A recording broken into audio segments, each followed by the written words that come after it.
네, 오늘은 구가이고요. 하나님 유다 백성을 추적하시다. 그리고 선지서는 요엘서를 다룹니다. 신학적 주제를 같이 한번 읽어볼게요. 시작. 회개란 죄를 한탄하며 죄에서 돌이켜 하나님께 나아가 용서를 구하는 것입니다. 네, 포인트 1은요. 하나님은 자기 백성이 자신의 죄를 슬퍼하게 하십니다. 그래서 신학적 주제에 죄를 한탄한다. 그런 말이 해당이 됩니다. 그 죄를 슬퍼한다는 말의 의미는 이제 더 깊이 다룰 거예요. 그리고 두 번째 포인트 보시면 하나님은 자기 백성이 회개하고 돌아오게 하십니다.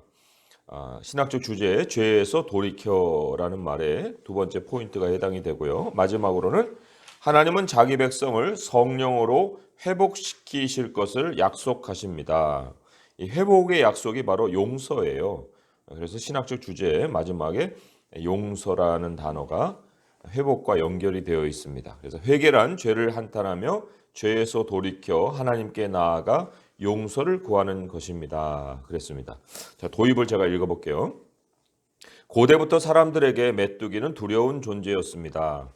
메뚜기는 떼지어 날아다니며 농작물을 망치고 사람들의 삶을 위협했습니다. 이로 인해 사람들은 메뚜기 떼를 과학을 동원해서까지 감시하게 되었습니다. 사람들은 자신들의 삶을 위협하는 일을 막기 위해서는 무슨 일이든 합니다. 가장 두려워하는 벌레는 무엇입니까? 왜 곤충들이 사람들에게 큰 두려움과 염려를 일으킬까요? 네, 두려움과 염려는 그 자체 곤충 자체라기보다는 그 곤충이 일으키는 재앙 때문에 그러겠죠. 네, 그래서 메뚜기 떼가 이제 나타나면서 이제 식량의 위협을 받아요. 식량. 지금은 이제 그 돼지 플루, 스와인 플루, ASF라고 했고 아프리칸 스와인 플루. 그래서 아프리카 돼지열병. 그게 돼지에게만 위협이 되는 것이 아니라 이제 식량의 위협이 되기 때문에 그거를 사람들은 번지지 않게 지금 조치를 취하고 있습니다. 그러니까 옛날이나 지금이나 농작물의 피해뿐만 아니라 식량의 위협이 가해지는 것이 이제 사람들에게 상당히 그 두려움을 일으키는 거예요. 그런데 왜 이렇게 식량의 위협이 가해질까? 어디서 이게 기인된 것일까? 하나님께서 메뚜기에 대한 위협은 이미 옛날에 율법 속에서 경고를 하셨어요. 너희들이 불순종을 하게 될 때는 내가 저주의 방편으로 메뚜기를 보내겠다. 그게 이제 신명기 말씀에 나와요. 신명기 28장이 그 저주의 하는 목록을 우리에게 소개해주고 있는 장입니다. 그 장을 보시면 신명기 28장 먼저는 이제 신명기 28장 찾아가셨고요. 거기가 굉장히 긴 장이에요. 긴 장인데 38절, 39절, 또 42절 이렇게 한번 보시면 이 신명기 28장 38절, 39절 두 절 한번 같이 읽어볼까요? 시작. 내가 많은 종자를 들에 뿌릴지라도 메뚜기가 먹음으로 거둘 것이 적을 것이며 내가 포도원을 심고 가꿀지라도 벌레가 먹음으로 포도를 따지 못하고 포도주를 마시지 못할 것이며 42절 보세요. 내 모든 나무와 토지 소사는 메뚜기가 먹을 것이다. 그래서 이 메뚜기의 재앙이 불순종으로 인해서 그 문단에 맨 위로 가시면 20절 앞에 제목이 붙어 있잖아요. 불순종하여 받는 저주다. 저주라는 것은 끊어짐이거든요. 공급이 끊어지는 게 저주예요. 저주는 공급이 끊어진다. 근데 어디로부터의 공급이냐면 하나님으로부터의 공급이 끊어지는 걸 저주라고 얘기합니다. 그래서 하나님으로부터 공급이 끊어지기 때문에 자기 자생적으로 막 번져 나가는 거예요. 근데 그렇게 될 때는 가시덤불과 엉겅퀴만 생긴다. 그걸 하나님이 저주라고 얘기를 하고 있죠. 저주는 이제 죄의 결과로 찾아오는 거예요. 죄는 이제 하나님으로부터 끊어지는 걸 얘기하죠. 하나님으로부터 끊어짐으로 인해서 삶의 공급이 끊어지는 것을 성경은 저주라고 얘기를 합니다. 근데 그 저주에 이제 하나님이 방편으로 사용하시는 것이 메뚜기다 그런 얘기예요. 그 잠언에 보시면 이런 말씀이 기록이 되어 있어요. 우리에게도 이제 뒷부분에는 우리에게 적용이 될 수 있는 말씀인데요. 잠언 10장 24절에 잠언 10장 24절의 말씀을 한번 볼게요. 그러면 거기 두려움과 연결되어서 이제 한 지혜의 말씀이 나옵니다. 10장 24절 같이 읽어볼까요? 시작. 악인에게는 그의 두려워하는 것이 임하거니와 의인은 그 원하는 것이 이루어지느니라. 이 악인이 이제 죄는 하나님을 떠난 그 상태를 얘기하죠. 하나님을 떠난 상태를 얘기하는데 그렇게 그 죄 가운데 이제 하나님을 등진 사람 혹은 등짐 이거를 악이라고 얘기합니다. 등진 사람은 악인이라고 얘기하죠. 그런데 이 악인에게는 결국 이 저주가 그 삶에 임할 수밖에 없어요. 왜? 악인은 하나님께로 떠났기 때문에 모든 환경을 자기가 통제를 해 나가야 되는데 그 통제 중에 가장 두려워하는 것이 식량 문제예요. 왜냐하면 자기 육체를 채워야 되니까. 그런데 그 두려워하는 것이 임한다고 할 때는 결국 공급이 끊어지는 삶을 매번 당해야 된다는 거예요.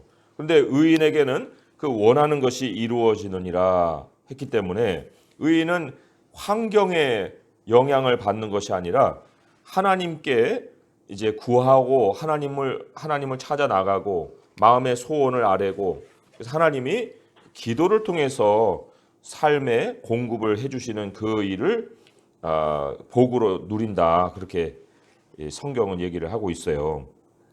그래서 왜 그러한 곤충들이 두려움과 염려를 일으킬까? 그 중심에는 이제 하나님과의 관계가 있다. 그거를 꼭 생각할 필요가 있고요. 그 다음에 또 하나 우리가 한번 메뚜기하고 연결시킬 수 있는 그 말씀이 말라기에 나옵니다. 말라기에 나오는데요. 그 11조에 관한 말씀과 메뚜기가 연결이 되어 있어요. 그래서 말라기 3장 10절과 그 11절의 말씀을 같이 한번 읽어볼게요. 말라기 3장 10절과 11절의 말씀. 자, 읽어봅니다. 시작. 만군의 여호와가 이르노라 너희의 온전한 11조를 창고에 들여 나의 집에 양식이 있게 하고 그것으로 나를 시험하여 내가 하늘 문을 열고 너희에게 복을 쌓을 곳이 없도록 붙지 아니하나 보라. 만군의 여호와가 이르노라 내가 너희를 위하여 메뚜기를 금하여 너희 토지 소산을 먹어 없애지 못하게 하며 너희 밭에 포도나무 열매가 기한 전에 떨어지지 않게 하리니. 거기까지입니다. 물론 계속 읽을 수도 있는데요. 11조라는 개념 우리는 이제 이 11조를 오늘날에 드려야 되느냐 말아야 되느냐 이제 그런 차원에서 많이 논쟁을 벌입니다. 그리고 이게 율법이냐 아니냐 이런 차원에서 이제 11조의 개념들을 많이 다뤄요.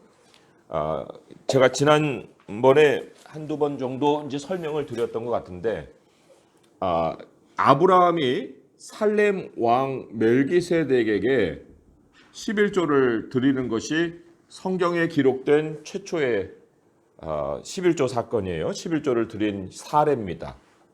그런데 이 멜기세덱은 살렘 왕이에요. 왕으로 이제 등장을 합니다. 그리고 아브라함은 이제 이 멜기세덱에게 11조를 드리는데 이때 이 아브라함의 11조의 의미는 그 세금의 의미예요. 세금의 의미. 어떤 종교 의식으로서 그 11조를 드렸다기보다는 이 하나님께서 나라에도 너희들이 조세를 드릴 것은 조세를 드려라. 세금을 드릴 것은 세금을 드려라 해서 그 나라의 운영에 내가 하나의 시민으로 또 백성으로 참여하게 되는 가장 기본의 의무가 바로 세금이라고 얘기했어요. 그런데 이 멜기세덱에게 아브라함이 11조를 바침으로 인해서 이때는 율법도 없는 그런 상황이니까 종교적인 어떤 그 계명에 의해서 11조를 드린 것이 아니라 아브라함이 그 땅에 거주민으로 이제 들어가 살고 있잖아요. 하지만 아직은 소속이 없는 그런 상황이에요.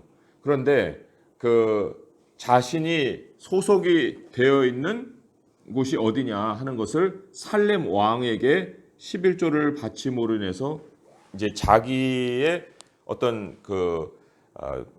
말하자면 섬겨야 될 대상을 또 섬겨야 될 영역을 이제 확실히 표시를 했다. 이렇게 이제 나타내 볼 수 있는 거죠. 소돔 왕도 나오고 살렘 왕도 나오고 하는데 소돔 왕에게 11조를 드린 것이 아니라 살렘 왕에게 드림으로 인해서. 그러니까 하나님의 나라도 결국 하나님의 백성들의 세금으로 운영이 되는 거예요. 우리는 나라에게는 세금을 드리는데 하나님의 나라를 운영하는 데 있어서는 아무런 어떤 우리의 의무가 없고 그리고 또 기여가 없고 그리고 그거는 그냥 뭐 무슨 기적으로 이적으로 되는 것처럼 그렇게 생각을 할 수 있겠지만은 하나님은 그렇지 않고 이 11조를 통해서 하나님의 교회를 운영해 가시고자 한다는 거예요. 옛날이나 지금이나. 그래서 우리가 이 11조에 대해서 이제 하나님께 드리는 그 모습이 없게 되면은 이 구약의 이 말씀은 거기에 따라서 율법적으로 내려지는 형벌이 아니라 바로 우리가 하나님의 나라에 참여하지 않음으로 인해서 하나님의 공급이 끊기는 그러한 원리를 가지고 있다는 겁니다. 그러니까 여기에 이 말라기 3장의 약속은 결국은 율법의 약속이 아니라 하나님의 나라의 근본 원리를 우리에게 가르쳐 주는 것이고 하나님이 우리가 백성의 의무를 다할 때는 하나님도 하나님으로서 왕으로서의 그 의무로 우리에게 공급하심을 끊어지지 않게 하시겠다. 그런 의미를 전달을 하고 계시는 거예요. 자, 여기에도 이제 메뚜기가 이렇게 나와 있고요. 또 하나 열왕기상을 보면은 솔로몬의 기도가 나옵니다. 그러면 이제 메뚜기를 우리가 만약에 이제 만났을 때 어떻게 그걸 해결할 거냐, 삶에 이제 재앙이 찾아왔을 때 그걸 어떻게 해결할 거냐 하는 그 해결점에 있어서 열왕기상 8장의 말씀, 열왕기상 8장으로 한번 옮겨가 보세요. 물론 그건 역대하에도 동일한 본문이 나오기도 합니다. 제가 역대하 본문은 참고로 앞에 적어드릴 테니인데요. 찾아보는 건 열왕기상을 보겠습니다. 열왕기상 8장 37절에서 40절까지 말씀 같이 한번 읽어볼게요. 열왕기상 8장 37절에서 40절입니다. 시작.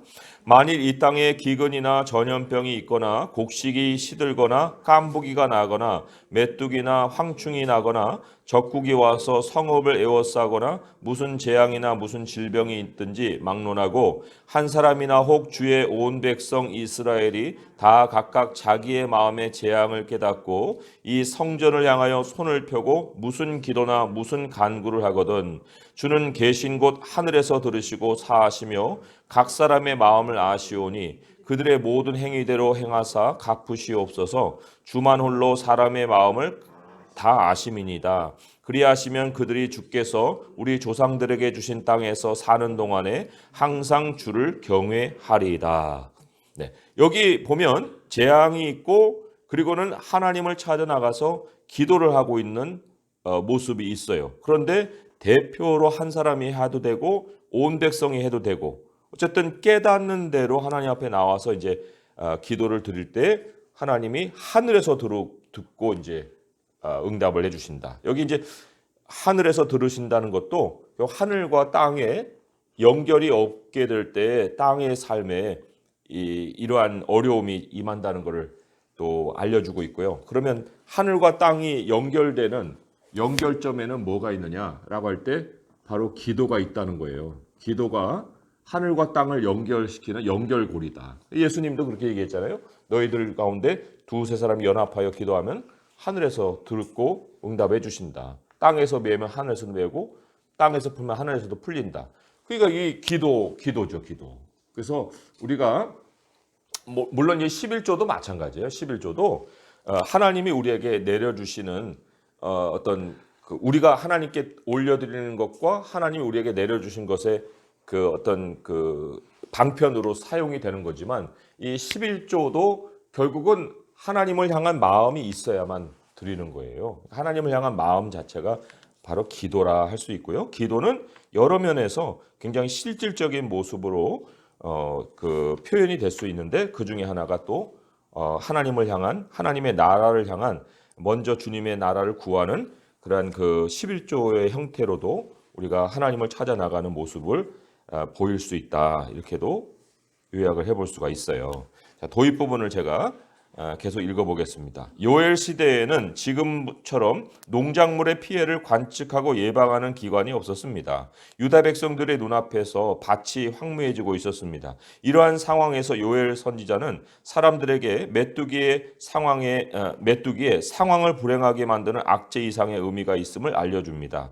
즉 떼지어 다니는 이 곤충이 하나님의 손에 들린 심판의 도구라는 것을 보여준 것입니다.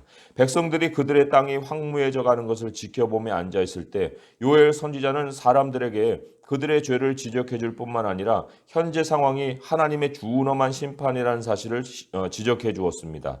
거기부터는 같이 읽어볼게요. 시작. 선지자 요엘은 사람들에게 여호와의 날에 관해 경고했습니다. 여호와의 날이란 하나님이 그의 원수들을 심판하고 자기 백성을 옹호하며 세상을 회복시키시는 날입니다. 다가올 심판에 비추어 요엘은 유다 백성에게 회개를 촉구했습니다. 하나님의 영으로 회복된 신자로서 우리는 다른 사람들을 회개하게 하고 주의 이름을 부르는 자는 누구든지 구원받으리라는 복음을 전할 사명을 받았습니다. 네, 아까 제가 말씀만 드리고 안 적어둔 게 역대하 8장 13절 14절이 솔로몬의 기도하고 동일한 병행 구절이라는 거 아까 제가 말씀을 드리고 적어드리는 않았네요. 예. 자, 포인트 1입니다. 하나님은 자기 백성이 자신의 죄를 슬퍼하게 하십니다. 네, 그 본문을 함께 읽어주세요. 시작.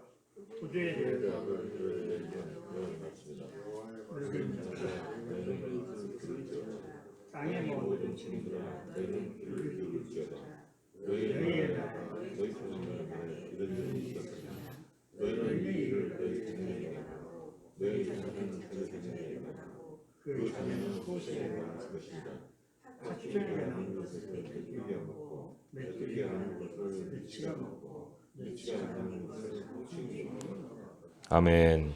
요엘의 말은 하나님이 피조세계를 다스리는데 수동적이지 않으심을 알려줍니다. 하나님은 삶의 가장 은밀하고 세밀한 점들까지 적극적으로 간섭하십니다. 하나님이 삶에 개입하시는 것이 무서운 점은 때때로 끔찍한 일들이 하나님이 심판하시는 결과로 일어난다는 것입니다.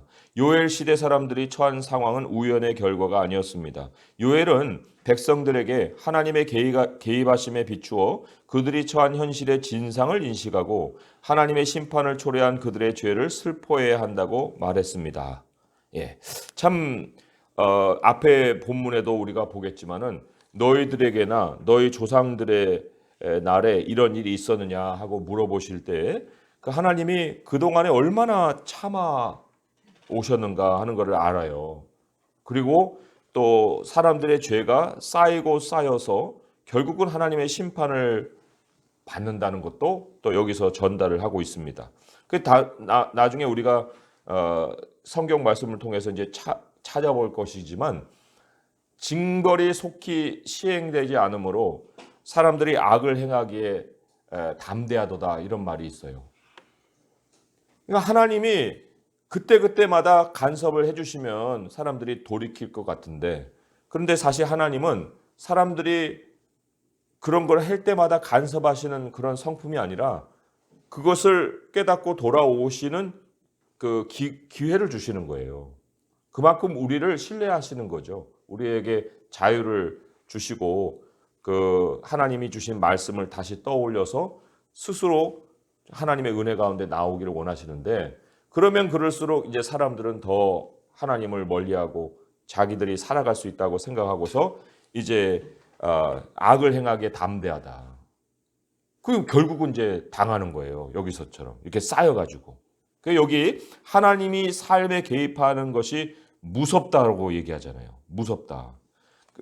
무서워하지 않을 수 있는 이유는 어떻게 어떤 것일까? 무서워하지 않고 살 수 있는 그 배우의 어떤 모습이 있어야 될까? 우리 전도서 말씀 한번 볼게요. 전도서 8장의 말씀이에요. 전도서 8장의 말씀 11절에서 13절의 말씀입니다. 전도서 8장 11절에서 13절 말씀 같이 한번 읽어보겠습니다. 전도서 8장 11절 13절입니다. 시작. 악한 일에 관한 징벌이 속히 실행되지 아니하므로 인생들이 악을 행하는 데에 마음이 담대하도다. 죄인은 100번이나 악을 행하고도 장수하거니와 또한 내가 아노니 하나님을 경외하며 그를 경외하는 자들은 잘 될 것이요 악인은 잘 되지 못하며 장수하지 못하고 그날이 그림자와 같으리니 이는 하나님을 경외하지 아니함이니라. 여기 좀 이상한 구절이 있죠. 죄인은 100번이나 악을 행하고도 장수한다. 그게 잘 살아간다. 그런 의미가 아니에요. 이 죄인들이 이 악을 수없이 행하는 거예요. 수없이 행하면서 자기의 삶을 계속 이어가는 것 같아 보여요. 근데 그 배후에는 하나님이 참아주시는 것이 있고 자기의 죄가 쌓여가는 것이 있다는 겁니다. 결국은 마지막에는 잘 못 돼요.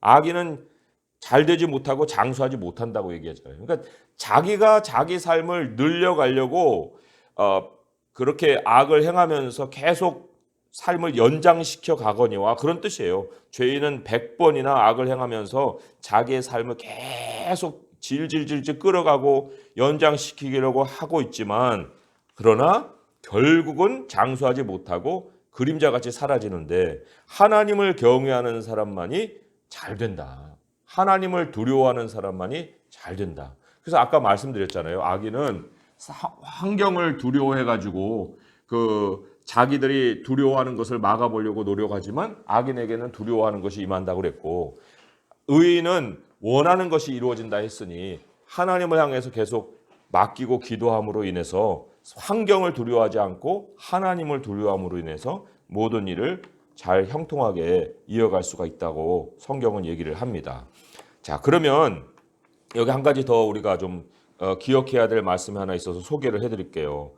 히브리서 10장 36절입니다. 우리가 원하는 것이 이루어지기 위해서 그 중간에 하나의 과정이 하나 반드시 들어가야 되는 게 있기 때문에 그래요. 히브리서 10장 36절의 말씀입니다. 히브리서 10장 36절의 말씀 같이 한번 읽어볼게요. 시작. 너희에게 인내가 필요함은 너희가 하나님의 뜻을 행한 후에 약속하신 것을 받기 위함이라. 네. 여기 A 지점이 있어요. 우리가 하나님의 뜻을 행합니다.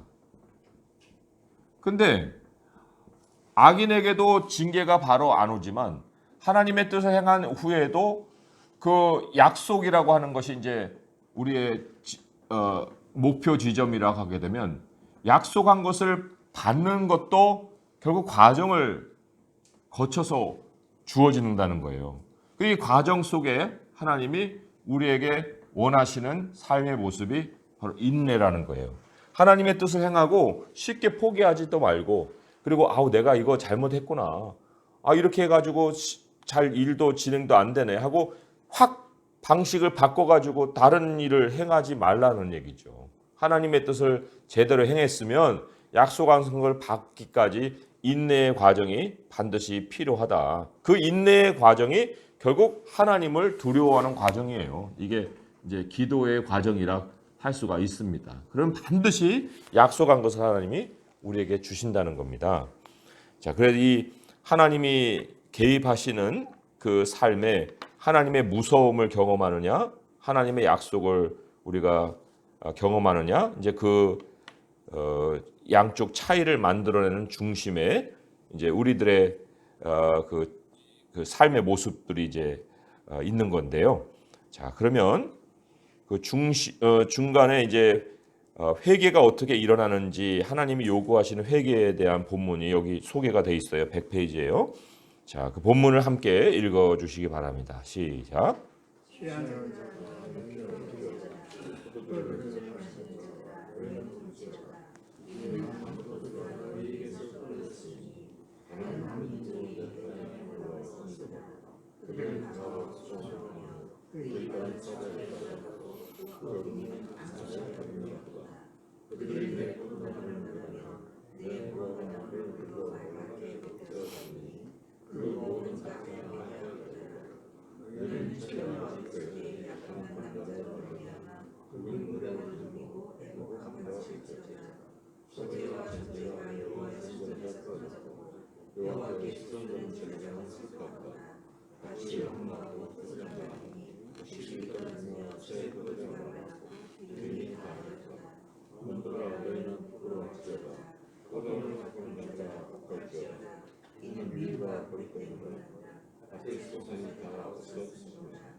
아멘.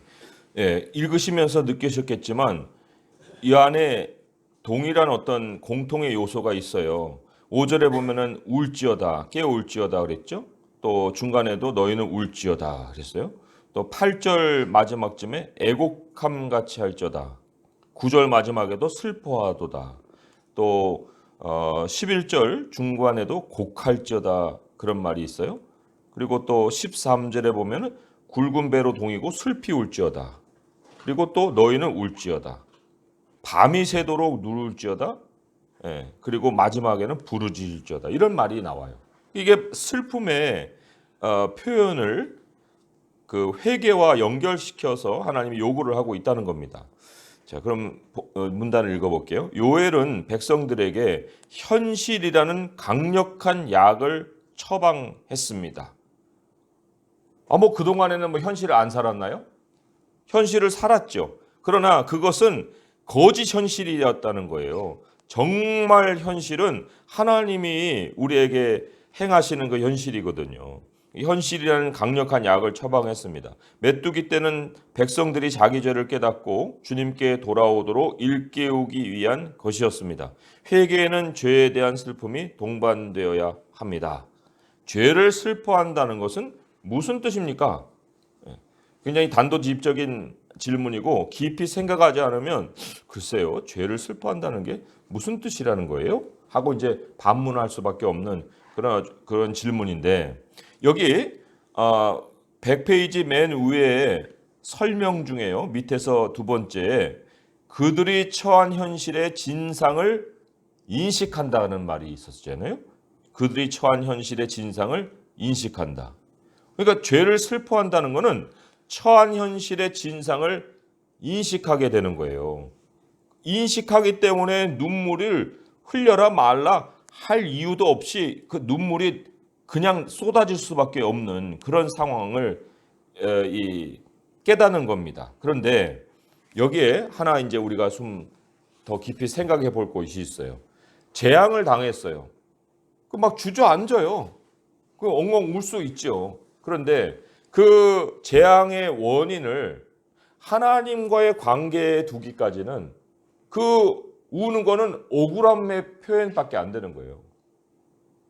뭐 요번에도 독도에서 그렇게 사고를 당했는데 그 사고를 당한 즉시로 그 가족들은 오열을 할 거 아닙니까? 근데 그 오열을 한 거는 그냥 그 재앙에 대한 억울함이나 비탄이나 애통의 표현이지 그게 하나님과의 관계까지 더 나아간 슬픔은 아니었거든요. 그러니까 어떤 사람도 재앙을 당하면 그렇게 애통하고 울 수는 있지만 그러나 그 슬픔을 하나님께로 가지고 가기까지는 그건 억울함의 정도에 밖에는 안 된다. 그런데 하나님께로 이제 가지고 가는 순간에 그게 바로 죄를 슬퍼하는 것이라는 거예요. 죄를 슬퍼하는 것이다. 우리가 잘 아는 스토리가 바로 탕자의 스토리입니다. 탕자의 스토리인데 누가복음 15장 18절에 보게 되면 탕자가 두 대상을 향해서 죄를 졌다고 얘기를 해요. 첫째는 하늘과 아버지에 대해서. 아버지 육체의 아버지죠. 근데 하늘과 아버지께 내가 죄를 졌으니 내가 품꾼의 하나로 여겨라고 하면서 아버지께 돌아가야겠다. 이런 이제 하늘에 대한 깨달음이 있어요. 그 하늘은 바로 하나님 아버지를 얘기하는 거겠죠. 그러니까 거기에 그 처한 현실의 진상을 인식한다고 할 때, 아우 나 배고파. 난 더 이상 여기서 굶어 죽겠어. 그러니까 나는 아버지께로 돌아갈 거야.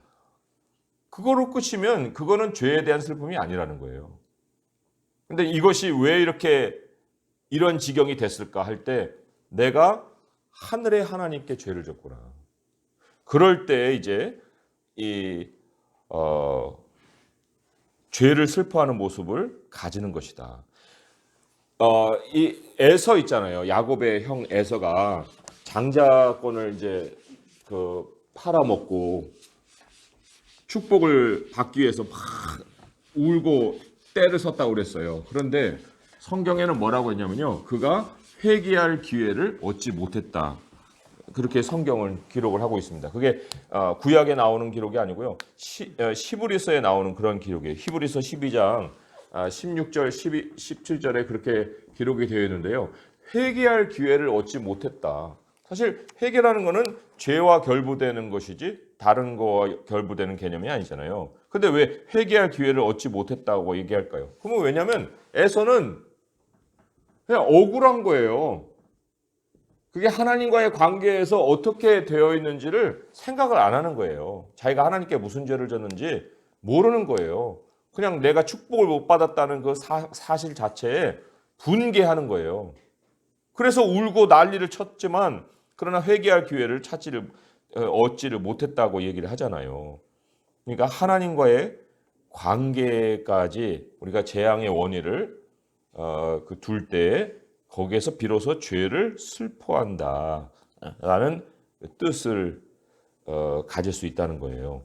두 번째로는 죄의 결과에 대해 슬퍼하는 것과 죄 자체를 슬퍼하는 것 사이에는 어떤 차이점이 있습니까? 네, 이게 이제 좀 더 우리에게 개념을 확실하게 알려주고 있죠. 죄의 결과에 대한 슬픔.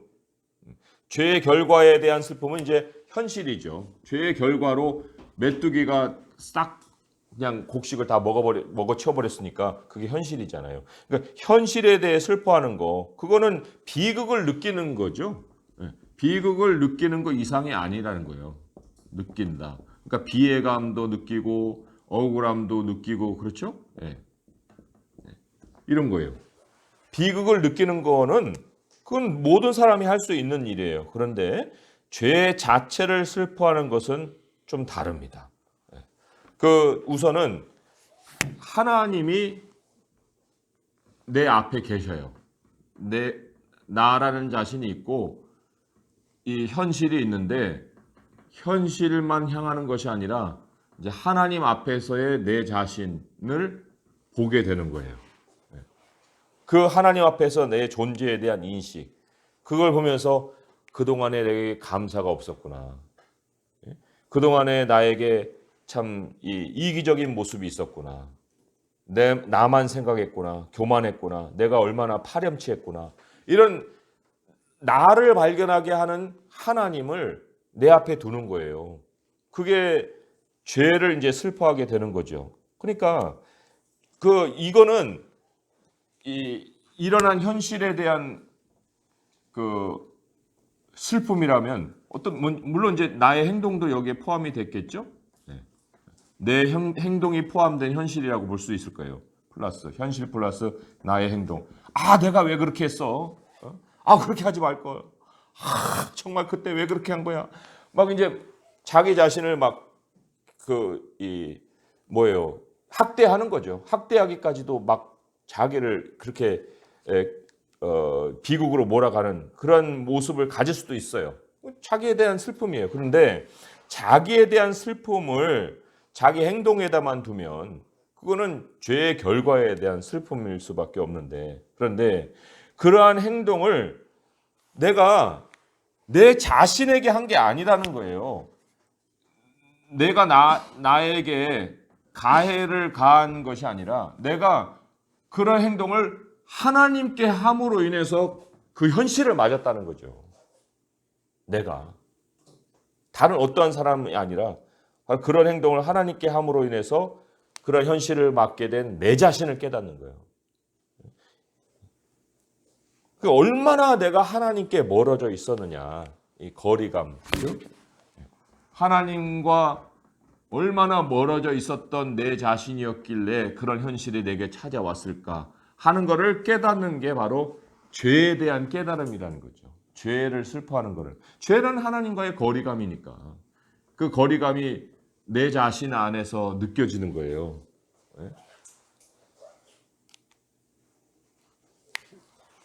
죄의식이라고 우리가 생각할 때 죄라는 건 하나님과 멀어지는 거잖아요. 그런데 하나님을 생각지도 않고 무슨 죄책감이 있어요? 한번 생각해 보세요. 죄라는 게 하나님과 떨어진 상태를 얘기하는데 어떤 사람이 자기 죄를 깨닫는다. 근데 그 사람은 하나님을 모른다. 그럼 죄를 깨닫는다는 게 무슨 의미예요? 무슨 개념이에요? 개념이 없는 거예요. 그러니까 자기 양심에 찔리고 나한테 죄송한 거예요. 사실 그거는. 나한테 죄송하고 물론 다른 사람한테 죄송한지는 모르겠는데 어쨌든 하나님과의 관계 속에서 나오는 죄의식이 아닌 것은 죄의식이 아니라는 거예요. 그러니까 진정으로 죄를 슬퍼한다고 할 때는 내 앞에 하나님이 계셔야 되고 하나님과 내가 얼만큼 떨어져 있었는가 하는 내 하나님 앞에서 거리를 두었던 나의 모습에 대한 인식이 있어야 되고 그 멀어진 것이 너무나도 애통스럽게 느껴져서 다시 하나님께로 돌아가야겠구나 하고 이제 이 탕자와 같이 일어서서 하나님의 품으로 돌아가는 거 그런 거를 이제 죄 자체를 슬퍼하는 것이다 이렇게 정리를 해볼 수가 있어요. 자, 문단을 제가 읽어보겠습니다. 요엘 시대 백성들의 죄처럼 우리의 죄도 실제적이며 비통한 결과들을 초래합니다. 이러한 일들을 단지 실수의 결과일 뿐이라고 생각하고 싶은 유혹을 받을 수도 있지만 이것은 훨씬 더 큰 문제입니다. 이러한 상황들은 우리에게 내리시는 하나님의 징계의 증거입니다. 이처럼 곤란하고 때때로 처참하기까지 한 상황들에서 하나님의 역사를 발견하기 전까지는 자신이 삶에서 저지른 죄를 인식하지 못하고 제대로 슬퍼하지도 못할 것입니다. 하나님은 우리 아버지이십니다. 죄를 지음으로써 하나님의 지혜와 방법에 관한 믿음이 부족하다는 것이 드러납니다. 그러므로 죄는 하나님께 인격적인 모독입니다.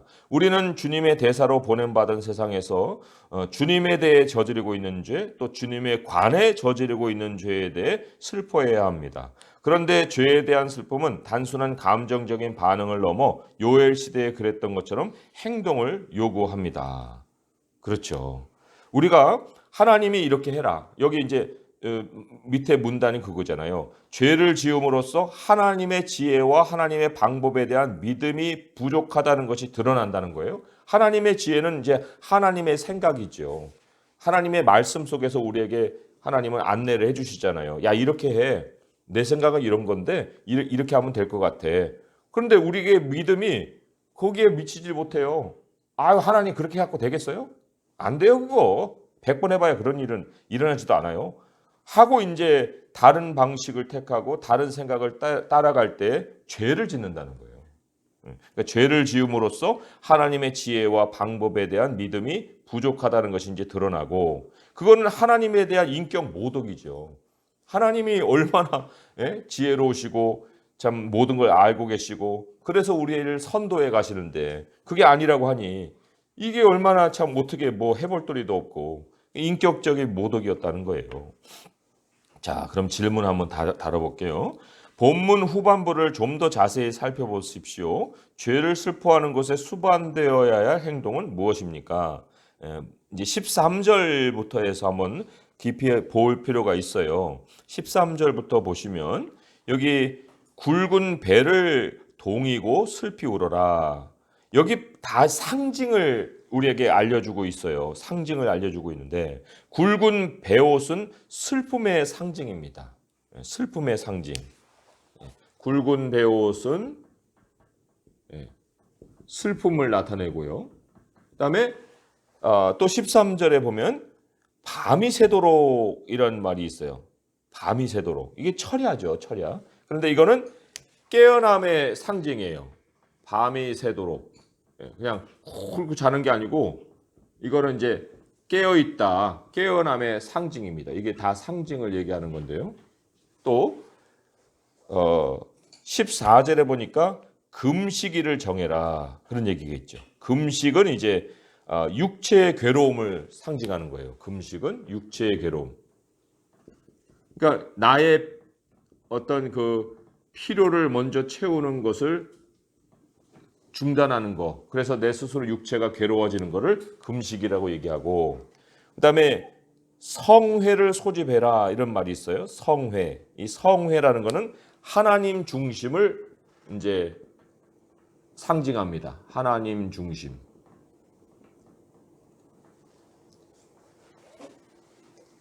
이거를 외형적으로 드러내라 그런 어떤 지시를 우리에게 해주시는 것이 아니라, 우리가 하나님 앞에 회개해야 한다고 할 때 실질적인 우리들의 행동이 나타나야 되는데, 그 행동 안에는 이러한 것들이 표현이 돼야 된다는 것을 가르치는 거예요. 아니, 잘못했다고 하고서 정말 돌아가고 싶다고 얘기하는데 2시, 3시에 일어나는 습관은 하나도 안 고쳐져 있어요. 그러면 얘가 도대체 자기 삶을 깨달은 거야, 안 깨달은 거야? 이게 가물가물해지잖아요. 현실감이 있는 거야, 없는 거야? 이게 가물가물해지잖아요. 본인이 그렇게 하나님께 멀어져 있다고 하면 아침에 일찍 일어나서 말씀이라도 보고 기도라도 하는 모습을 가져야죠. 그런 행동이 있어야죠. 그 깨어남이라는 거는 교회에 나와서 철야를 한다는 것만으로 해결이 안 되는 거예요. 그런 행동에 이런 상징적인 것을 나타내는 행동이 반드시 있어야 된다. 육체의 괴로움, 슬픔, 하나님 중심 이런 것이죠. 하나님 중심이라고 하면 그동안에 뜨문뜨문 주일날 교회에 참석했다가 이제는 정말 열심으로 내가 하나님께 예배를 드려야겠구나 하고 주일을 거룩하게 지키는 모습을 갖는 게 실질적으로 회개가 생동으로 나오는 모습 아니겠어요? 그런 것도 없이 어떻게 그 사람이 회개를 했다고 참 말을 할 수 있겠습니까? 그러니까 이거는 이례적인 사건을 얘기를 하는, 이제 요엘에서는 굉장히 특수한 상황 속에 모든 백성이 모여서 하나의 어떤 그런 집단적인 행동을 보인 것이지만, 우리 시대로 적용점을 찾아본다고 할 때 개인적으로 정말 이러한 여러 가지 행동들이 하나씩 우리 삶에 구체적으로 나타날 필요가 있다는 것을 얘기를 해주는 거예요. 자, 두 번째 포인트는 이렇습니다. 하나님은 자기 백성이 회개하고 돌아오게 하십니다. 하나님이 돌아오게 해주신다는 거예요. 자, 본문을 같이 읽어주세요. 시작.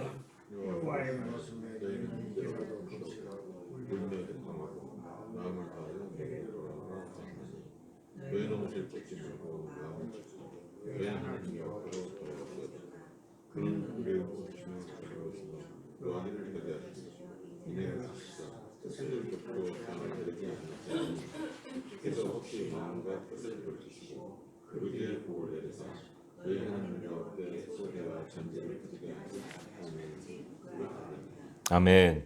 요엘서의 이 본문에서 우리는 회개의 진정한 의미를 두 가지 측면에서 살펴볼 수 있습니다. 첫째, 회개란 행동으로 표현되는 마음의 행위입니다. 회개의 겉모습은 만들어낼 수 있습니다. 간단한 행동을 통해 죄에 대해 슬퍼하는 듯 보이게 할 수 있습니다. 눈물을 흘리거나 금식하거나 옷을 찢는 것입니다. 이와 같은 행동은 애도와 슬픔을 나타내는 성경적 표현 방법이기 때문입니다. 하지만 마음에서 우러나온 것이 아니라면 그것은 회개가 아니라 위선일 뿐입니다. 반면 온 마음을 다한 참된 회개는 반드시 행동으로 나타나기 마련입니다. 진심에서 우러나오는 것은 언제나 실제적인 방식으로 드러나기 때문입니다. 왜 우리는 마음을 찢는 것보다 옷을 찢는 것에 더 솔깃할까요? 예. 옷을 찢는 것은 두 가지일 거예요. 눈에 보이고 성취감이 있어요. 옷을 찢으면 되는 거예요, 그냥. 눈에 보여요. 했다는 표시가 분명한 거예요. 했다는 표시가.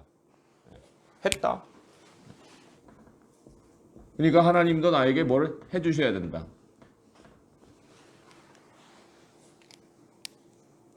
더 솔깃하죠.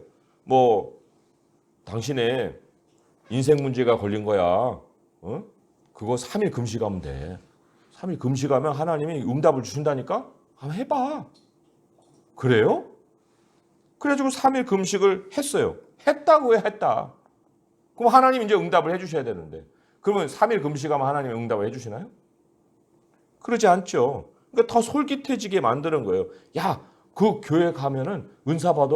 은사 받으면 너 능력을 행한다? 그래요? 가가지고 참석하고 집회에서 막 뭔가 현상이 일어나고 그러면 한 거죠. 그러나 마음을 찢는다는 의미는 이런 거예요. 마음을 찢는 거는 태도를 바꾸는 겁니다. 태도를 바꾼다 이런 얘기죠. 이게 마음을 찢는다의 의미예요. 이 태도는요, 우리가 행동으로 나타나는 태도이고보다도 마음 태도예요. 마음 태도. 우리는 국어 사전적으로 마음가짐이라고도 얘기를 하겠지만, 모든 마음의 생각이 바뀌는 거를 이제 마음을 찢는다라는 말로 표현합니다. 그러니까 옛날의 가치관을 다 찢어버리는 거예요. 그리고 새로운 가치관을 가지고 살아가는 것을 마음을 찢는다라고 얘기를 하지요. 그러니까 이 마음을 찢는다는 것은 사실은 굉장히 어려운 일입니다. 자기의 가치관을 다 버려야 된다 하니 이게 얼마나 어려운 일이겠어요. 그런데 이제 사람들은 형식적으로 뭔가 그 분량을 딱 주어주면 그거를 맞추고 했다 하고 끝을 내고 싶어 하는 것을 더 선호한다는 겁니다. 자, 두 번째 질문은요. 왜 회개에는 마음과 행동이 모두 수반되어야 할까요? 그랬습니다. 그 누가복음 16장 20절 아까 이제 탕자 그 비유에서 나오는 말인데요. 거기에 뭐라고 써 있냐면 탕자가 이제 앉아서 돼지 그 여물을 먹으면서 생각할 거 아닙니까? 우리 아버지 집에서 정말 살았으면 얼마나 좋았을까 하고 생각만 하고 또 그 다음 날도 생각만 하고 그래 맞아 그래서 그래 또 자고 또 그래서 이게 아니라 여기 뭐라고 써있냐면 이에 일어나서 아버지께로 돌아가니라 그랬어요. 이에 일어나서 아버지께로 돌아가니라. 털고 일어난 거예요. 삶의 자리가 변화가 됐습니다. 거기에 더 이상 묻혀 있지 않았다는 거예요. 도박장에 있으면서 도박하지 말아야지. 도박을 안 하면 오늘은 전에는 막 100만 원씩 갖고 가는데 오늘은 2만 원만 가져갈래. 2만 원만 가져가든 100만 원을 가져가든 도박장으로 가는 건 마찬가지잖아요. 도박장을 뛰쳐나와야죠. 그래야 안 하죠. 삶의 자리가 바뀌지 않는 이상 어떻게 우리가 변화가 있다고 하겠습니까? 이에 일어나 아버지께로 돌아가야 된다. 그러니까 회개에는 마음과 행동이 모두 수반돼야 된다는 거고요. 그리고 이 행동의 변화 중에 변화가 뭐냐면 사랑의 빚진 자로 사는 거예요. 회개에 정말 변화가 있는 사람에게서 나타나는 것이 이제는 누림이 아니라 섬김이다라는 것으로 바뀌어진다는 겁니다. 자기 중심에서 하나님 중심으로 바뀐다는 거예요. 모든 여생을 사랑의 빚진 자로 사는 거, 그게 이제 진정으로 하나님께로 돌아간 자의 모습이다. 그래서 아버지 나는 아들이라 불림받을 수 없어요. 자격이 안 돼요. 나를 품꾼의 하나로 여겨주세요. 품꾼이 뭐예요? 섬기는 자들이잖아요. 그게 빚졌기 때문에 그런 모습을 갖지요. 사랑의 빚진 자가 되는 거죠. 그래서 삶의 자리가 변해야 되고 또 그 사랑의 빚진 자로 살아가는 거, 그게 아주 대표적으로 우리에게 나타나야 될 회개의 행동이라고 할 수가 있어요. 자, 103페이지로 옮겨가면 둘째가 나옵니다. 둘째, 회개는 은혜롭고 긍휼이 많으신 하나님이 받으십니다. 하나님께 회개하러 나갈 때 우리는 주님의 반응을 염려할 필요가 없습니다. 주님은 용서하고 사랑하기를 참지 않으실 것입니다. 하나님은 우리가 주님의 자비를 받을 자격이 있음을 증명할 때까지 우리를 영적 근신에 처하게 하시는 분이 아닙니다. 오히려 주님에게 나오는 모든 이에게 자비와 은혜를 기꺼이 값없이 베푸시는 분입니다. 자, 하나님의 성품을 알면 회개하는 방식에 어떤 변화가 생깁니까? 하나님의 성품을 알면은요, 지체하지 않고 하나님을 찾아 나가죠. 하나님을 기다리게 하지 않고, 지체하지 않고 하나님을 찾아 나가서 회개를 한단 말이에요. 자기가 자격을 갖추면 얼마나 자격을 갖춥니까? 자, 방금 전에 이제 죄를 졌어요. 내가 죄를 졌어. 그런데 이 하나님 보기에 이제 부끄러워요. 이거 내가 회개는 해야겠는데, 이 모습을 그대로 가져가면 이건 천벌을 받을 일이고 하나님이 또 이제 오늘 내 삶을 또 이제 막 구렁텅이로 집어넣으시겠구나. 내가 그렇게 하지 말았어야 되는데 이거 하나님께 들켰네. 들키긴 뭐 하나님이 다 죄 짓는 그 현장에도 다 보고 계셨죠. 그러니까 이거 하나님께 나아가기도 미안하고 기도하기도 미안하고 이거 하나님이 들으셔서 또 용서는 해주실까? 그렇게 또 이제 생각하고 그렇게 이제 하루 이틀 3일 자꾸 가다 보니까 이때는 막 이게 신경이 곤두설 만큼 막 이 마음에도 몸에도 막 다 느껴졌던 죄가 점점 무뎌지는 거예요. 이제 무뎌져 갖고 그때 다 하나님이 다 잊으셨겠지. 다 이제 다 해결됐겠네. 아무 일 없이 한 5일을 지냈는데 뭐 하나님이 또 나에게 무슨 형벌을 가하시겠어? 그리고 이제 무덤덤해져 갖고 이제 이때는 하나님의 찾아나가는 것이 미안할 정도로 그렇게 죄가 느껴졌는데 이때는 이제 찾아나가지도 않을 만큼 하나님이 다 이제 다 덮어주셨겠거니 하고 생각하고 이제 무뎌져 갖고 죄가 넘어가는 거예요. 그런데 하나님이 무슨 우리에게 너 나한테 찾아나오면은 그 정도는 좀 변화됐다는 증명서는 갖고 나와. 네가 지금 한두 번 나한테 죄졌냐? 그러니까 이제는 나도 용서할 수 있는 한계가 넘었어. 그러니까 이제는 증명할 모습을 가지고 나와라. 이러실 분이 아니시라는 거예요. 언제나 아버지가 먼저 탕자를 만나려고 뛰쳐나가잖아요. 그런 하나님의 기다리심이 있는 것을 안다고 하면 그러니까 회개는요 가장 죄인일 때 하는 거예요. 회개는 가장 죄인일 때 하는 것이지 스스로 부끄러움을 씻고 하는 게 죄가 아닙니다. 부끄러움을 스스로 씻으려면 하나님이 왜 필요해요? 필요하지도 않죠. 회개가 왜 필요해요? 자기가 다 해결해버리지.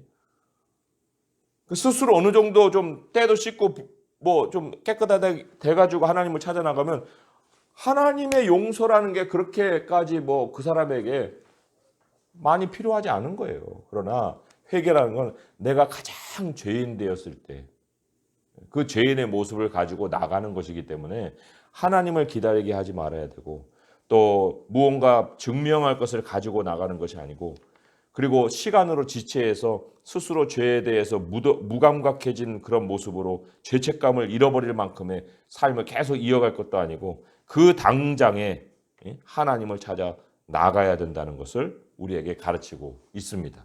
여기 이제 우리가 아까 그 마음을 찢는 것보다 옷을 찢는 것에 왜 더 솔깃할까요? 라고 얘기한 있잖아요.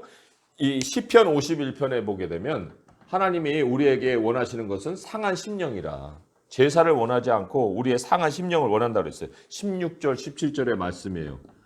제사가 아니고 찢어진 마음이다 이거죠. 찢어진 마음, 깨진 마음 이거예요. 왜 제사를 싫어하지 않을까? 이게 바로 그거죠. 했다고죠. 했다. 며칠 뭔가 이렇게 특별 기도를 드리면 하나님이 죄를 다 사해 주시겠지. 그거거든요. 그런데 그게 아니라는 거죠. 가장 괴로운 마음을 느낄 때 하나님 내가 이렇게 정말 괴롭습니다. 내가 하나님께 죄 짓고 이 사람에게도 죄 짓고 저 사람에게 죄 짓었어요. 하나님 이 모습이 정말 한두 번이 아닙니다. 어떻게 해야 되게 하나님. 이렇게 하나님께 가지고 나가는 것이 가장 하나님을 아는 사람이 행할 수 있는 태도라는 거죠. 하나님의 성품을 알면 회개하는 방식에 즉각적인 반응을 가질 수 있고 하나님을 기다리게 하지 않고 가장 죄인 되었을 때 하나님을 향할 수가 있다. 이렇게 정리를 해볼 수가 있어요.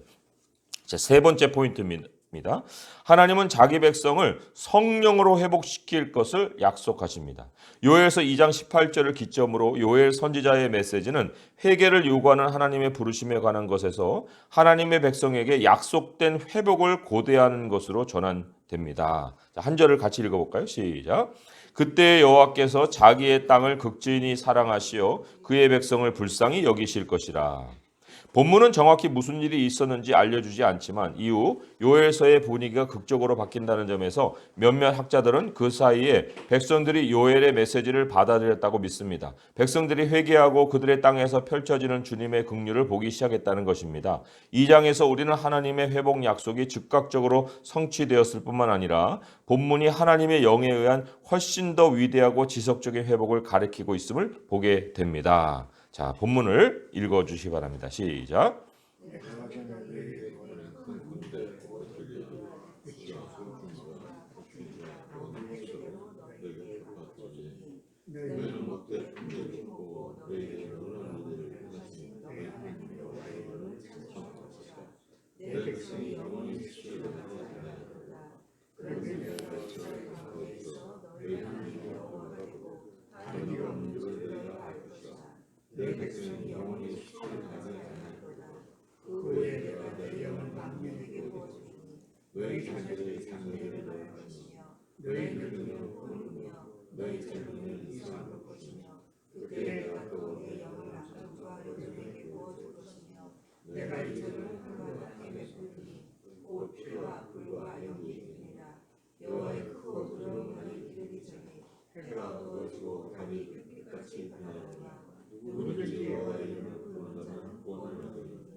아멘. 성령님은 구약에서도 분명히 활동하셨습니다. 그러나 사도행전부터는 이전과 전혀 다르게 나타납니다. 사도행전 2장에서 성령님은 개인뿐 아니라 믿음의 공동체 전체에 임하셨습니다. 구약 성경에서는 노인들에게 특별한 존경이 주어졌지만 성령님의 임재는 존경받을 만한 자들에게뿐만 아니라 온 인류에 후히 주어질 것입니다. 높은 자에서 낮은 자까지, 부자에서 가난한 자까지 주님이 성령님으로 그들 모두에게 임하실 것입니다. 예수님이 약속하셨듯이 그날이 오면 성령님이 잠시 다녀가시는 것이 아니라 영원히 거하실 것입니다. 즉 예수님을 믿는 사람들 안에 영원히 거하실 것입니다. 이런 방식으로 성령님이 내주하시는 것은 하나님의 성품에 관해 무엇을 말해 줍니까? 네, 여러 가지를 얘기해 주세요. 첫 번째로 여기 보면 영이 임할 때 그 늙은이는 꿈을 꾸고 젊은이는 이상을 보고 또 자녀들은 장래일을 말하고 자녀들부터 나오죠. 장래일, 꿈, 이상 뭐 이런 것이 있습니다. 그것은 뭐냐면 미래의 역사예요. 앞으로 일어날 역사예요. 하나님이 어떤 성품을 가지고 계시는가 할 때 하나님은 우리를 역사의 동역자로 삼으시는 분이죠. 동역자. 그 미래의 일을 미리 가르치시는 거예요. 미래의 일을 알려주십니다. 앞으로 되어질 일을 알려주시는 동역자를 예수님은 무엇라고 정의했냐면 친구라고 얘기했습니다. 종에게는 안 알려주는데 친구에게는 모든 걸 알려준다. 하나님이 얼마나 참 자신을 우리와 함께 하기를 원하시는 분인지 그런 거를 여기에서 우리가 느낄 수가 있고요. 또 여기 그거를 남종과 여종에게 부어준다는 얘기를 했어요. 그런데 남종과 여종이라면 사실 굉장히 큰 차이가 있잖아요. 주와 종의 차이는 엄청난 차이인데 그런데 남종과 여종에게 그것을 다 알려준다라는 얘기는 결국은 우리가 종이 아닌 친구의 모습을 가지는 건데 자신을 낮추지 않고서는 그렇게 못하죠. 하나님이 겸손하게 자신을 낮추시는 분이라는 것을 우리에게 또 여기서 얘기해 주는 거고요. 그 다음에 우리가 그런 하나님이 우리를 찾아오시기 때문에 우리는 하나님의 이름을 부를 수가 있어요.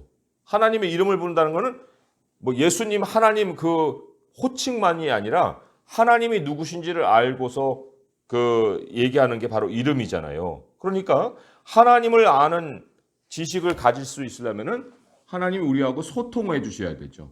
소통하시는 분이라는 거죠. 그래서 우리와 동역하시고 또 우리 자신을 낮춰서 우리를 친구 삼으시고 또 우리와 소통하시는 분 이렇게 여러 가지로 좀 그 말씀을 통해서 정리를 해볼 수가 있고요. 여기 한 가지 덧붙여서 고린도서에 보게 되면 우리에게 가장 사모하라 하는 은사가 있어요. 너희는 가장 큰 은사를 사모하라. 그런 다음에 이제 사람들은 쉽게 그 가장 큰 은사가 사랑이다라고 그냥 그 다음에 사랑이 소개되니까 그렇게 연결을 시켜요. 그러나 사랑은요 은사가 아니에요. 사랑은 하나님이에요. 사랑은 하나님이시고, 우리는 하나님의 성품을 닮아가는 거예요. 거기서 은사라는 것은 하나님의 몸을 세워가기 위해서 우리에게 더해 주시는 선물이에요. 그 가장 큰 은사를 성경은 예언이라고 얘기하고 있습니다. 예언. 모든 사람이 예언하기를 사모하여라. 근데 예언이 뭐예요? 오늘 여기 보면 장래를 말하고 꿈을 꾸고 이상을 본다, 그게 얘기잖아요. 그러니까 하나님의 말씀을 통해서 하나님이 어떠한 미래를 보여주시는지 그것을 알 수 있는 눈을 가져라. 모든 사람들에게는 이 예언이 필요하다는 거예요.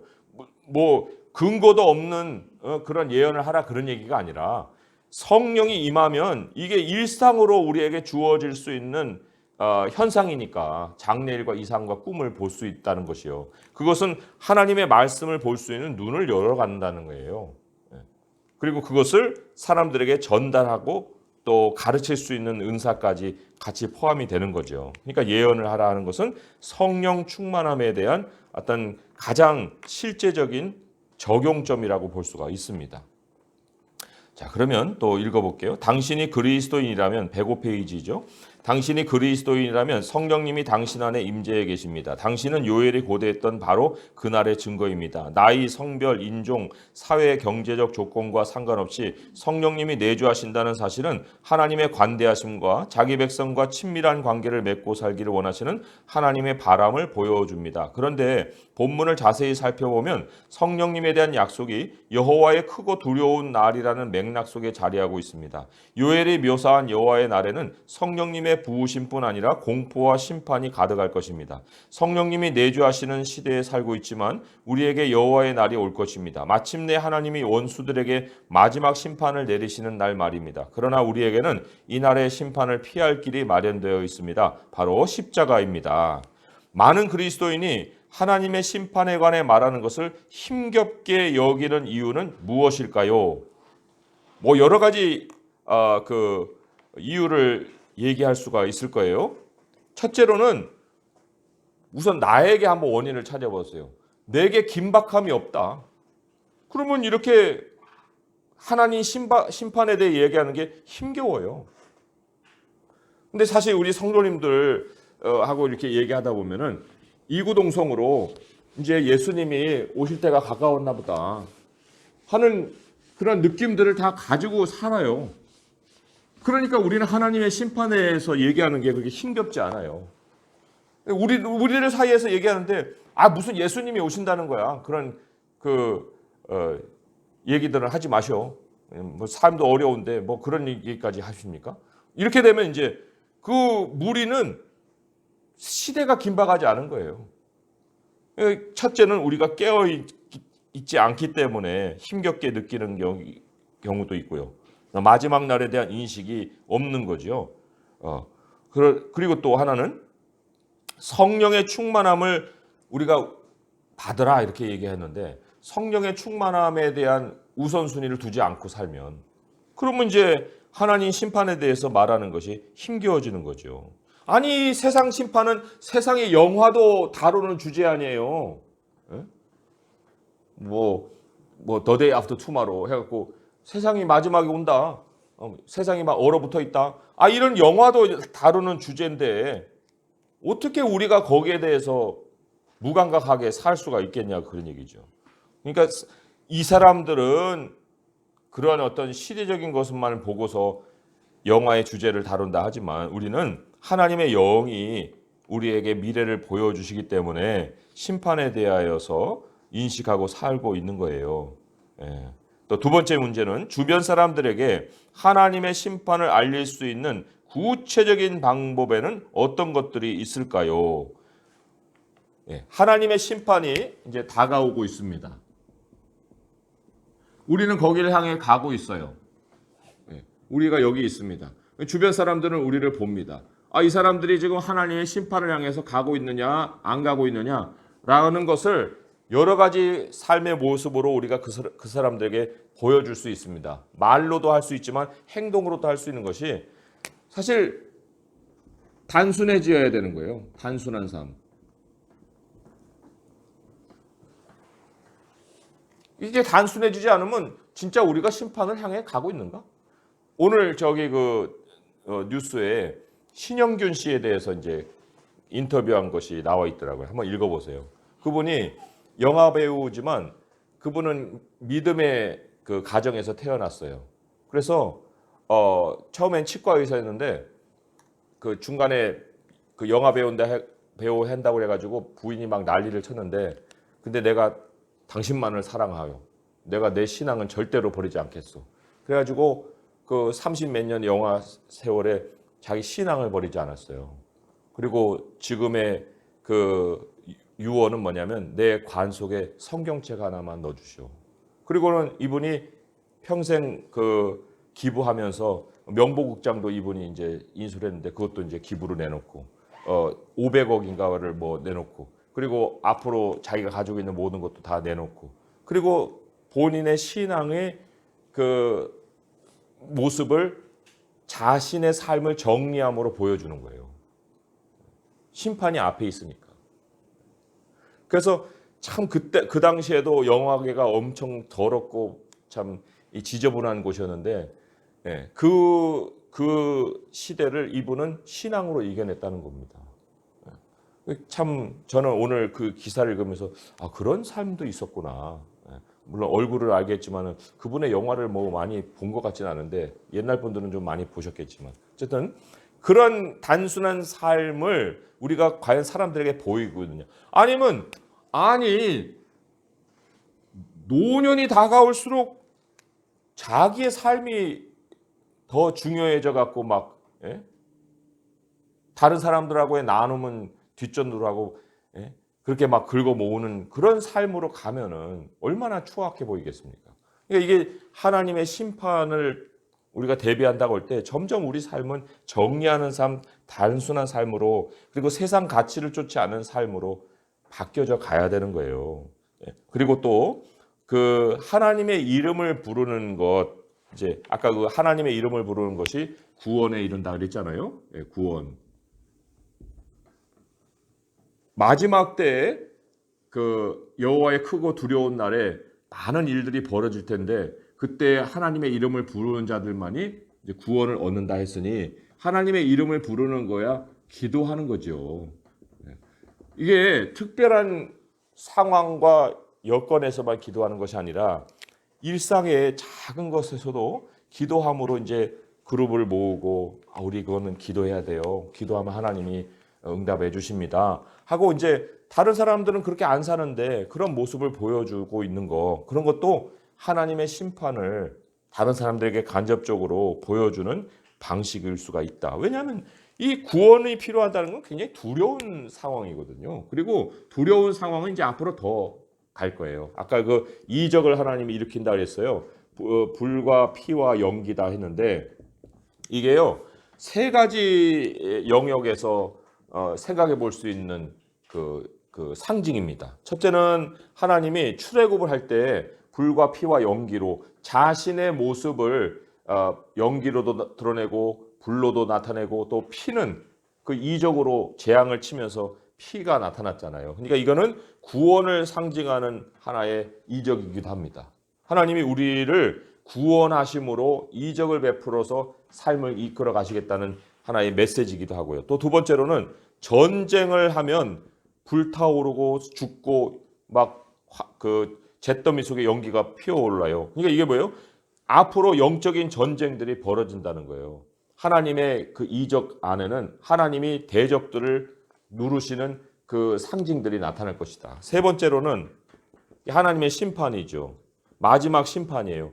이거는 아직 일어나지 않았지만 마지막 하나님이 그 심판을 향해서 이제 역사를 끌어가신다는 그런 의미를 가지고 있습니다.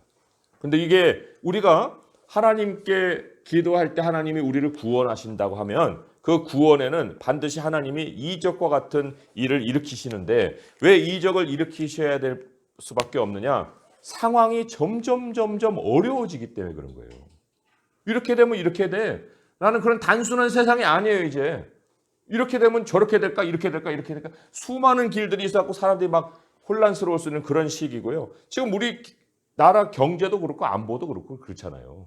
그런 상황에 우리 주님이 주님의 이름을 부르는 사람들에게 구원을 베풀면서 사람들에게 간접적으로 하나님이 이 땅의 역사를 스스로 끌고 가고 계시고 마지막 향해 가고 계신다는 상황, 그러니까 두려운 상황, 이 두려운 상황을 어떻게 극복해야 되는지 하는 메시지를 사람들에게 전할 수가 있는 거죠. 두려운 상황에 처하지 않은 사람이 하나도 없어요. 앞으로는 더 많을 수가 있습니다. 그럴 때 우리 성도님들이 그분들에게 제시할 수 있는 것은 다른 것이 아니라 우리 기도하면 하나님이 이런 상황에서 도와주시는데 제가 형제님을 위해서 기도하겠습니다. 자매님을 위해서 기도하겠습니다. 하고 기도를 제안하고 또 같이 기도할 수 있는 그런 자리도 같이 마련할 수 있으면 그게 하나님의 심판을 알릴 수 있는 굉장히 구체적인 길일 수가 있다는 거예요.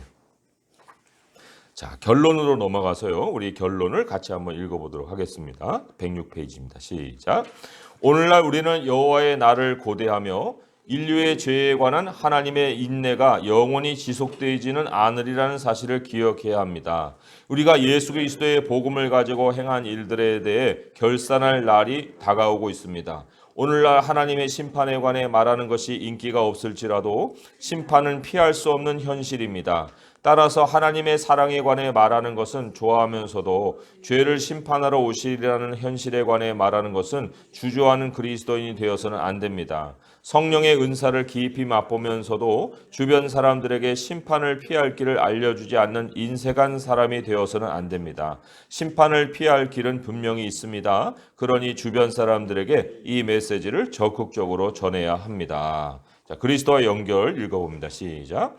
요엘은 하나님의 백성에게 여호와의 날에 관해 경고했습니다. 그날은 하나님의 원수들을 심판하시고 그분의 백성을 옹호하시며 세상을 회복시키실 날입니다. 그날 하나님의 진노를 벗어날 유일한 방법은 그리스도에게서 찾을 수 있습니다. 그리스도께는 우리를 대신해 심판을 받으셨고 우리는 그분의 의를 덧입었습니다. 하나님의 계획, 우리의 사명, 또 한 문장 읽어봅니다. 시작. 하나님은 주님의 이름을 부르는 모든 이가 구원받는다는 것을 보여주기 위해 성령님을 보내주셨습니다. 성령님을 우리가 모시고 있기 때문에 주님의 이름을 부를 수 있는 거예요. 자, 요약을 해봅니다. 죄를 슬퍼하는 모습을 어떻게 나타내야 하나님을 영화롭게 하고, 그러니까 하나님을 드러내고 사명의 신뢰성을 얻을 수 있을까요? 이제 사명이라는 건 결국 하나님께로 돌아간다 그런 얘기잖아요. 그러니까 하나님도 드러내고 내가 하나님께 돌아가서 이제는 나를 위해서 살지 않고 하나님을 위해 살겠다라는 신뢰성도 어떻게 얻을 수 있겠느냐 그런 얘기죠. 그러려면은 죄를 슬퍼한다고 할 때 그 재앙의 원인을 하나님과의 관계에 두어야 되는 거예요. 말씀드렸죠? 재앙이 그냥 재앙으로 임한 것이 아니라 하나님과의 관계가 멀어진 그 나의 행동으로 인해서 찾아온 거죠.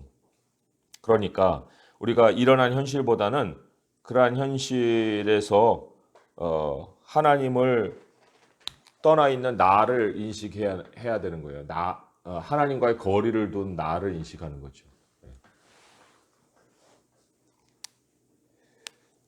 그러니까 죄를 깨닫는다는 것 자체가 첫째로는 하나님이 드러나는 거예요. 이게 하나님을 영원하게 한다는 얘기가 다른 얘기가 아니라 죄를 깨닫는 것은 결국 하나님을 드러내는 것이고, 그리고 두 번째로는 하나님께 돌아가는 첫걸음이지요. 하나님 중심이 되는 첫걸음이에요. 그러니까 하나님 중심이 된다는 게 사명입니다. 하나님 중심이 바로 사명이죠. 다시 한번 정리합니다. 재앙의 원인을 하나님과의 관계에 둡니다. 그리고 현실보다는 그 현실을 낳게 된 그 내 자신, 하나님 앞에서의 내 자신을 이제 깨닫는 거예요. 그리고 말씀드렸듯이 하나님 없는 죄의식은 없다고 그랬잖아요. 그러니까 죄를 깨닫는 거는 하나님을 드러냄과 동시에 하나님께 돌아가는 첫걸음이다, 출발이다, 그게 사명이다 이렇게 정리를 할 수가 있습니다. 자, 회개의 태도가 그리스도인의 삶을 사는데 유익하면서도 필수적인 이유는 무엇입니까? 예, 먼저 필수적인 이유부터 한번 볼게요. 필수적인 것은 삶의 자리의 변화이기 때문에 그래요. 회개의 태도라는 것은 절대적으로 필요합니다. 필수적이에요. 왜요? 삶의 자리가 바뀌어야 되니까. 안 바뀌고서는 회개가 없어요. 그러니까 필수적인 것은 삶의 자리가 변해야 되기 때문에 그런 거고요. 예. 그리고 이제 그게 유익인 것은 지체하지 않을수록 그 하나님의 용서와 새로운 출발이 있기 때문에 그래요. 예. 그거는 시간을 끌 일이 아니거든요. 지체하지 않을수록 하나님의 용서와 그다음에 새로운 출발이 있기 때문에 이거는 언제나 하나님이 우리 앞에 대기해 놓으신 유익입니다. 야, 나는 널 용서해. 이미 용서했어. 너 새롭게 출발할 수 있다? 네. 하나님이 늘 그거를 우리에게 돌아오는 자에게 준비해 놓고 계세요. 그래서 그거는 우리를 위한 거예요. 하나님의 만족을 위한 것이 아니고요. 그러나 그건 필수예요. 왜요? 삶의 자리가 바뀌어야 되기 때문에. 그래서 일어나 아버지께로 돌아가리라 하는 그 행동이 있었잖아요. 자, 세 번째로는 성령님은 당신이 사람들에게 예수님을 전하는 사명을 잘 감당할 수 있도록 어떻게 준비시키셨습니까? 믿는 사람이나 믿지 않는 사람도 격려할 수 있도록 영적 은사들을 어떻게 사용할 수 있을까요? 예, 어떻게 준비시키신 이유는 장래일을 알려주신다고 그랬죠? 예, 장래일을 알려주시고 하나님의 이름을 부르게 해주신다는 거예요. 그 두 가지가 굉장히 큽니다. 중요합니다. 장래일을 알려준다는 성경이 말하고 있는 그 메시지를 깨닫는 거예요. 예언을 얘기한다고 그랬죠. 그러니까 성령님이 사명 감당할 수 있도록 준비시켜 준 것 중에 대표적인 것이 장래를 알려주시고 하나님의 이름을 부르게 해주신 것, 이렇게 정리할 수 있고요. 그다음에 믿는 사람이나 믿지 않는 사람까지도 격려할 수 있도록 영적 은사들을 어떻게 사용할 수 있을까요? 영적 은사, 아까 가장 최고의 은사가 예언이라고 그랬죠? 그러니까 이 성경 말씀을 내가 깨닫고 그걸 전하는 것까지가 예언인데 그 예언을 어떻게 사용할 수 있느냐 하면 이제 그분들에게 성경의 메시지를 풀어주는 거예요. 그리고 기도하는 거죠. 성경을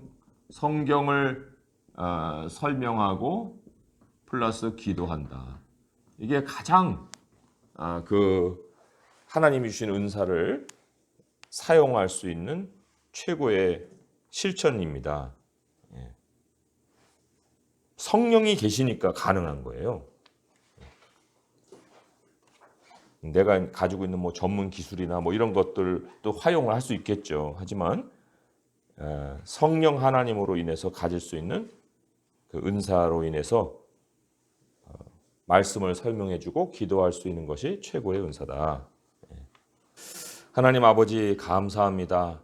하나님이 어찌 이스라엘 백성들을 그렇게 괴로움 당하는 것을 보고자 하셨겠습니까? 메뚜기 때에도 하나님이 그냥 보내신 것이 아니요.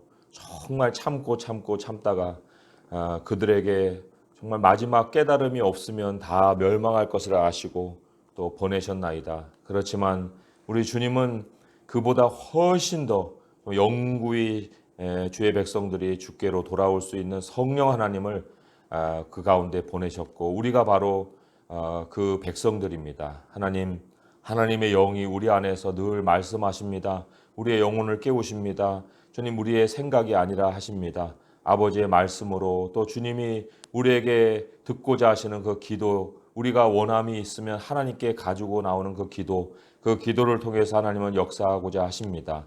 아버지 하나님 우리가 주님과 떨어져서 생각하고 살아가는 모든 삶의 자리들을 하나씩 더 구체적으로 정리해 갈 수 있게 하시고 정말 마지막이 찾아오고 있습니다. 여호와의 크고 두려운 날이 임하고 있습니다. 하나님 우리들의 삶도 정리되게 하시고 하나님이 모든 것을 다 채워오시고 끝까지 채우시고 복의 자손으로 살게 하신 줄 믿사오니 하나님 이제 우리들이 그러한 심판에 대한 의식을 우리 자신의 삶을 통해서 사람들에게 전하고 마지막까지 우리의 생명 끊어지는 그날까지 우리 하나님의 나라를 전하고 살아갈 수 있는 저희 모두가 되게 하여 주옵소서. 예수님의 이름으로 감사하며 기도합니다. 아멘.